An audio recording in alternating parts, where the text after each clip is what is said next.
പെങ്ങളെത്തിയല്ലോ. നമസ്കാരം കൈമളേട്ടാ. നമസ്കാരം. ഞാൻ ഓർക്കായിരുന്നു സൂതിരാമ്മയെ കണ്ടില്ലല്ലോ കണ്ടില്ലല്ലോ. മേനോച്ചാ, ഏട്ടൻ അങ്ങോട്ട് വരില്ലെന്നറിയാം, അതുകൊണ്ടാ ഞാൻ ഇങ്ങോട്ട് പോന്നത്. അയ്യോ എന്റെ നാത്തൂനെ, നിങ്ങളുടെ മനസ്സിൽ ഇപ്പോഴും വാശിയാ.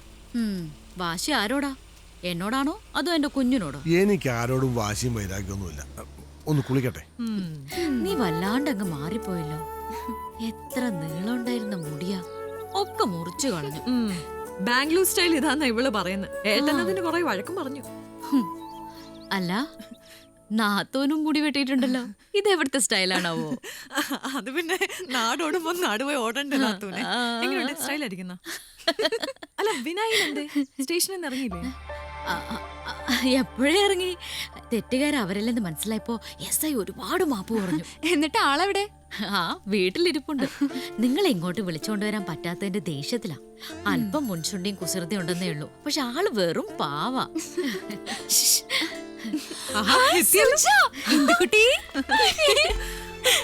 പെണ്ണിന് ശ്വാസം വീണത് ഇപ്പഴാ.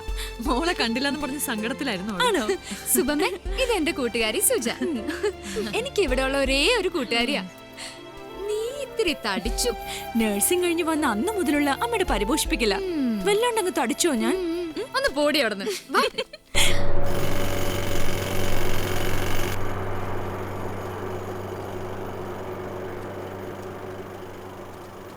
കഴിക്കണമൊന്നും കിട്ടിയില്ല? ഇല്ല, ഒന്നും കിട്ടിയില്ല. എന്റെ മേനോച്ച, ഞാൻ നേടിയതെല്ലാം ഈ പാറ പൊട്ടിച്ച് തന്നെ. സത്യത്തിൽ എനിക്ക് വിഷമുണ്ട് കൈമളെ. താൻ ഇങ്ങനെ പാറ പൊട്ടിച്ച് കാശുണ്ടാക്കുമ്പോൾ അതുപോലൊരു ഭൂമി തൊട്ടടുത്ത് വെറുതെ ഇട്ടിട്ട് കടക്കാരനായിട്ട് കഴിയാനാണല്ലോ എൻ്റെ വിധി. അങ്ങനെയൊന്നും വിചാരിക്കണ്ടോ, ഒക്കെ ശരിയായിക്കോളും. തനിക്കറിയില്ല കൈമളെ എൻ്റെ പ്രശ്നങ്ങൾ. ആ ഗൗഡ എന്നാണ് വാളും പരിചയമായിട്ട് ഇങ്ങോട്ട് വരുന്നെന്ന പേടിയില്ല ഞാൻ.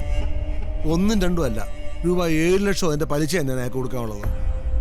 സത്യം പറയാമല്ലോ, അയാളുടെ കണ്ണ് വിട്ടിച്ച് ബാംഗ്ലൂരിൽ നിന്ന് മുങ്ങിയതാ ഞാൻ. എന്തിനാണോ അങ്ങനെയൊക്കെ ചെയ്തത്? പിന്നെ ഞാൻ ഇത്രയും പണം എവിടെ നിന്നെടുത്തിട്ട് കൊടുക്കും? അങ്കിളിന് ഞങ്ങളൊപ്പം നിൽക്കാവോ? പാറ പൊട്ടിക്കുന്ന കാര്യം ഞാൻ ഏറ്റു. അല്ലടാ, പിന്നല്ലാതെ. നീ എന്തറിഞ്ഞിട്ടായി പറയുന്നേ? ഇയാളെ പോലെ തന്നെ അവകാശം ആ ഭൂമിയിൽ വിനായകനും ഉണ്ട്.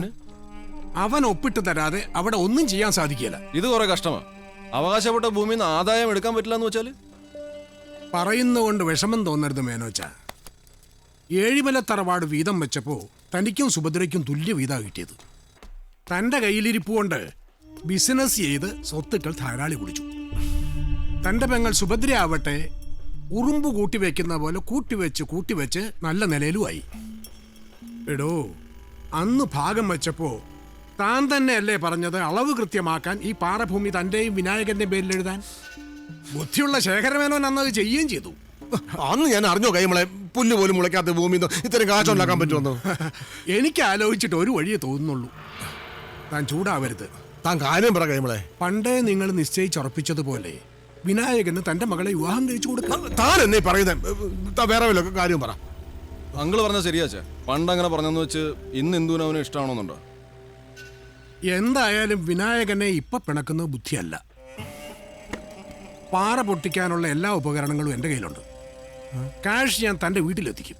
അതോടെ തൻ്റെ കഷ്ടപ്പാടെല്ലാം മാറുകയും ചെയ്യും. താൻ അവൻ്റെ ഒരു ഒപ്പ് മാത്രം വാങ്ങിച്ചു തന്നാൽ മതി. അവൻ ഒപ്പിട്ട് തരുമെന്ന് എനിക്ക് തോന്നുന്നില്ല. എടോ, തൻ്റെ ഈ വാശിയും വൈരാഗ്യമൊക്കെ കളഞ്ഞ് അവനോട് സ്നേഹമായിട്ടൊന്ന് സംസാരിക്കേ, ചിലപ്പോൾ കാര്യം നടക്കും.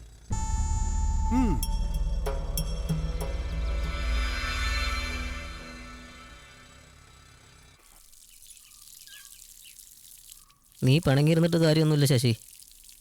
സസ്പെൻഷൻ 5-6 ആന നിരാകാരം കിടക്കുന്നതുകൊണ്ട് നീ രക്ഷപ്പെട്ടു. അയ്യോ, അങ്ങനെ അമർത്തി തേക്കല്ലേ, എന്റെ കുഞ്ഞിന്റെ തൊലി ഉരിഞ്ഞു പോകും. ഇങ്ങനെയാണോ ആന കുളിപ്പിക്കുന്നത്? ശരീരത്തിലെ ശക്തി, പേരിലെ ശക്തി, പ്രവൃത്തിയിൽ അത് കാണില്ലല്ലോ. ഒന്ന് അമർത്തി തേക്കടാ അങ്ങോട്ട്. ഞാൻ പാപ്പനല്ലോ. അല്ല, പാപ്പനല്ല, എനിക്കറിയാം. ഇതാടാ കണിക്കുന്നേ. അടങ്ങിയിരി. ഞാൻ അടങ്ങിയിരുന്ന ആന വിളിക്കൂ അല്ലേ? നീയോ കുളിപ്പിക്കുകയില്ല, അവന്മാരെങ്കിലും കുളിപ്പിക്കട്ടെ. വീണോട്ടാ, ധാരാ വരുന്ന നോക്കി.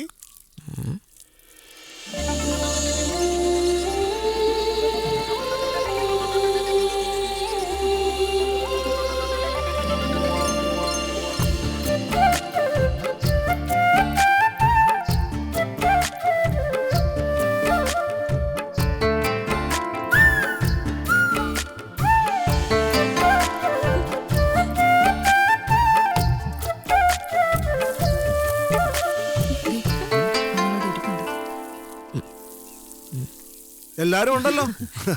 എന്തൊക്കെയാണ് ശക്തി വിശേഷങ്ങള്? സുഖം. അബൂട്ടിയും ബാബുവും എപ്പോഴും ഇവിടെ തന്നെ ഉണ്ടല്ലോ. വീട്ടിലോട്ടൊന്ന് പോവാറില്ലേ? ആ ഇടയ്ക്കൊക്കെ പോകാറുണ്ട്. പോണം. ഇല്ല വീട്ടുകാരും മറന്നു പോകും. അല്ല ഇതാരൊക്കെയാ? കൊള്ളാം. ഞാൻ അവിടെ വന്നിട്ട് 3-4 ദിവസം കഴിഞ്ഞല്ലോ. എന്നിട്ട് നിങ്ങൾക്ക് എപ്പോഴാണോ ഇങ്ങോട്ട് വരാൻ തോന്നിയത്? അതെങ്ങനെയാ? വന്ന അന്ന് മുതൽ ഏട്ടനെ തിരക്കോട് തിരക്കാം. ഇന്ദുമോള് നമ്മളെയൊക്കെ അങ്ങ് മറന്നല്ലേ? ഞാനാരെ മറന്നിട്ടൊന്നുമില്ല. പക്ഷെ മറന്ന പലരും ഉണ്ട് ഇവിടെ. വിനായകൻ എനിക്കൊരു കോള് പോലും ചെയ്തില്ലല്ലോ. ഇത്രയ്ക്കേ ഉള്ളൂ എല്ലാവരുടെ സ്നേഹം. നീ അകത്തിന്ന് വല്ലതും എടുത്ത് കഴിക്കും. എന്താടി കളിക്കുന്നേ? ഏട്ടൻ എന്താ അവിടെ തന്നെ നിന്നളഞ്ഞ? വരും, വിളിക്കടാ. ഇത്രയും ചാട വേണ്ടാട്ടോ. എന്തായാലും ഇപ്പോഴെങ്കിലും വരാൻ തോന്നി. നിന്റെ ബിസിനസ് ഒക്കെ എങ്ങനെയുണ്ട്? ആ കുഴപ്പമില്ല. എനിക്ക് നിന്നോട് ചില കാര്യങ്ങൾ പറയാനുണ്ട്. ഇന്ദുവിനെ പഠിപ്പിക്കാൻ ബാംഗ്ലൂരിലെ കൗസല്യയുടെ ചേച്ചി കുറെ കാശ് ചെലവാക്കി. വീണ്ടും അവരോട് ചോദിക്കാനുള്ള ബുദ്ധിമുട്ട് കൊണ്ട് ഞാൻ കുറച്ച് കാശ് പലിശക്കെടുത്തു. അതിപ്പോ തിരിച്ചു കൊടുക്കണമെങ്കിൽ ഞാൻ നോക്കിയിട്ട് ഒരു വഴിയേ കാണുന്നുള്ളൂ. തീരുമാനമാകാതെ കിടക്കുന്ന നമ്മുടെ ആ പാറയപ്പറമ്പ് നീ എനിക്ക് എഴുതി തരണം. പാറ പൊട്ടിച്ച് കാശുണ്ടാക്കാൻ എനിക്കും അറിയാം. പണ്ടിത് ചോദിച്ചപ്പോഴും ഞാനൊരു കാര്യം സൂചിപ്പിച്ചിരുന്നു. എന്ത്?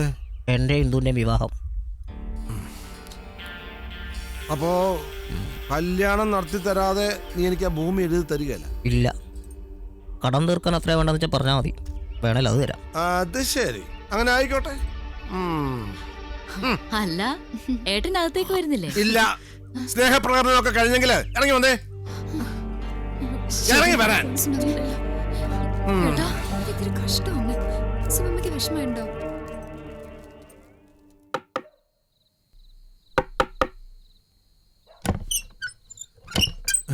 നല്ല ഉറക്കായിരുന്നു അല്ലേ? ഈ സമയത്ത് തീരെ പ്രതീക്ഷിച്ചില്ല. പാതിരാത്രിക്ക് വീട്ടിൽ കയറി വന്നാണ് ഇങ്ങനെയൊക്കെ പറയുന്നേ. ചൂടാവല്ലേ? ബാംഗ്ലൂരിൽ നിന്നൊരു വിളി വന്നിരുന്നു. നമ്മുടെ ഗൗഡയുടെ ഇത്തിരി കാശ് കൊടുക്കണ്ടല്ലേ? അങ്ങേര് പറഞ്ഞു വീടും പരിസരമൊക്കെ ഒന്ന് നോക്കി വെക്കാൻ. ഈ ഷായ്ക്ക് ചെയ്യാതിരിക്കാൻ പറ്റുമോ? അതുകൊണ്ട് വന്നാ. ചേച്ചി ഇത്തിരി വെള്ളം എടുത്തേ, തൊടാൻ ഇത്തിരി അച്ചാറും.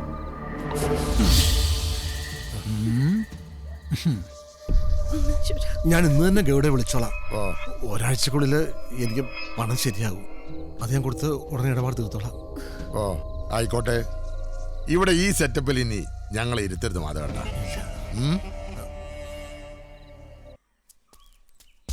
അതായത് എന്റെ വിനുവണ്ണ, നല്ല മനസ്സുള്ള പെൺകുട്ടികളും ദിനോസറുകളും ഒരുപോലെ. എന്ന് വെച്ചാ രണ്ടൊന്ന് ഭൂമിയിൽ ജീവനോടില്ലെന്നർത്ഥം. പിന്നെ കുഴിച്ചു നോക്കിയാൽ വല്ല എല്ലും കഷ്ണം കിട്ടിയാ കിട്ടി. അങ്ങനെ വിനുവണ്ണന് കിട്ടിയ എല്ലും കഷ്ണമാണ് നമ്മുടെ ഇന്ദുമോൾ. അവിടെ അച്ഛനെ പിണക്കെ ശരിയായില്ല ഒട്ടും. വിനായക, അമ്മ പറയാനുള്ളതിലും കാര്യമുണ്ട്. നമുക്ക് ഈ ട്രാക്ക് ഒന്ന് മാറ്റിപ്പിടിച്ചാലോ? നിങ്ങൾ പറ, ഞാനെന്താ ചെയ്യണ്ടേ? ഭക്തിമാർഗം. ഭക്തിയിൽ വീഴാത്ത ഒരു പെണ്ണും ഈ ഭൂലോകത്ത് ജനിച്ചിട്ടില്ല. നമ്മുടെ അമ്മേനെ തന്നെ കണ്ടില്ലേ, ഏത് നേരം പൂജാമുറിയില്ല. അതുകൊണ്ട് ആ വഴിക്കൊന്ന് പോയാലോ? അത് ശരിയാ വിനോട്ടാ. അതെ, നാളെ മുതൽ നീ അമ്പലത്തിൽ പോകണം, വഴിപാടുകൾ നടത്തണം, അവക്ക് വേണ്ടി കൈലാസം വരെ നടന്നു പോകണം. അപ്പോൾ അവൾ നിനക്ക് എന്ത് തരും? ഒരു ഉന്ത് തരും. എന്നെ നോക്കണ്ട, ഞാൻ ഉള്ളത് പറയും. ഈ വിനുവണ്ണൻ കൈലാസം വരെ നടന്നു കയറുമ്പോൾ എത്ര കൊല്ലം പിടിക്കും? എന്റെ കണക്കൂട്ടിൽ ശരിയാണെങ്കിൽ മിനിമം ഒരു 500 വർഷമെങ്കിലും പിടിക്കും. പിന്നെ ആർക്ക് വേണ്ടിയാ കഷ്ടപ്പെടുന്നത്? അണ്ണ വേണ്ട വേണ്ട വേണ്ട വിട്. എന്നാ പിന്നെ കൈലാസം വേണ്ട, തൊട്ടടുത്തുള്ള അമ്പലം വരെ പോകാലോ. ഞാനെങ്കിലും ഒരു അമ്പലത്തിലേക്കും വരില്ല. എന്നാ അമ്പലത്തിലും കയറണ്ട, അമ്പലത്തിന് നട വരെ പോകാലോ. ഇന്ദു എല്ലാ ദിവസം അമ്പലത്തിൽ വരും. അവളെ കാണുകയും ചെയ്യാം, ഭക്തിമാർഗം ബോധിപ്പിക്കുകയും ചെയ്യാം. എപ്പടി എന്ത് ഐഡിയ?